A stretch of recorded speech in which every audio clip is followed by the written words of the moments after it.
ខ្មែរយើងដូចថានាំកូនឲ្យចេះធ្វើបន់ពីទូចឹងទៅឯងយល់吗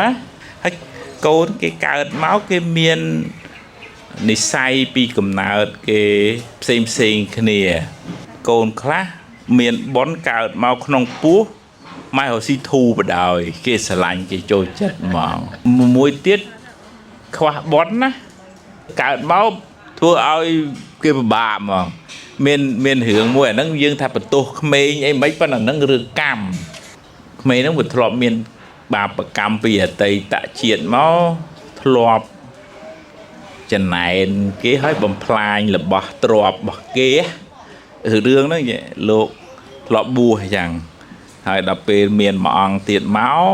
នៅក្នុងវត្តហ្នឹងចំណែនឲ្យចំណែនធ្វើម៉េចបណ្ដេញលោកនឹងចេញពីវត្តអញ្ចឹងណាហើយយកបាយយកចង្ហាន់អីបោះចោលអញ្ចឹងណាចិត្តចំណែនបាបព្រោះមួយអង្គទៀតហ្នឹងព្រះអរហន្តលោកថាឯងអត់នៅអីចឹងទៅនៅទៅគេបាបច្រើនហើយស្រាប់ធ្លាក់នរកធ្លាក់ប្រែតកើតមកជាតិហ្នឹងណាកើតមកក្នុងតកូលអ្នកនេសាទ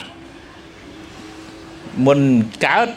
គេរកស៊ីបានធម្មតានេសាទបានត្រីធម្មតាគាត់ណាមកកើតក្នុងផ្ទៃម្ដាយមកភូមិនឹងរកស៊ីលែងបាន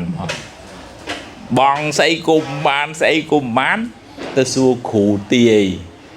គ្រូគេថាមកពីមានមនុស្សកាលកណីមនុស្សចង្រៃគេបដិញម៉ែនឹងចេញពីភូមិទៅបានរកស៊ីបានវិញហើយមិនប៉ុណ្ណឹងទេមកប្រសូតបត់បានហើយនឹងដើរសុំទានគេវេទនាចុងក្រោយមកបួសហើយដើរបិណ្ឌបាតអត់មានអ្នកដាក់បាតទៀតប៉ុណ្ណឹងណាកម្មពីរឿងយករបស់គេបោះចោលបណ្ដេញគេស្អប់គេហ្នឹងរឿងអញ្ចឹងណាប៉ុន្តែចុងក្រោយបានសម្រេចជាព្រះអរហន្តដែរ